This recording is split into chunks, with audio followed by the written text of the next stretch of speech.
ఎలా అండి, దశరథ మహారాజు పగిలిన గుండెతో కళ్ళ నిండా నీళ్లతో తన ప్రియపుత్రుడు శ్రీరామునితో బాబు నువ్వు అడవికి వెళ్ళాలి అన్నప్పుడు ఆయన ఆనందంగా ఒప్పుకున్నాడు. ఒక్క మాట కూడా ఎదురు చెప్పలేదు.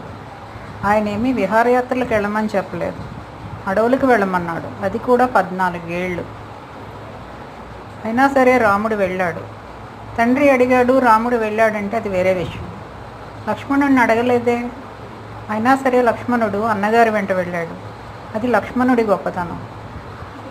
ఈ మధ్యనే ఓ సంఘటన చూసా. పిల్లలు తాము చెప్పిన టైంకి తల్లిదండ్రులు తిరిగి రాలేదని వాళ్ళని చలిగాల్లో నిలబెట్టేశారు, ఇంట్లోకి రానివ్వలేదు. ఎవరైనా చెప్తుంటే ఇది మా కుటుంబ విషయం, మీరు జోక్యం చేసుకోకండి అని కేకలేశారు. ఈనాటి పిల్లలకి ఆనాటి రామలక్ష్మణులకి ఎంత తేడా ఉందో కదా.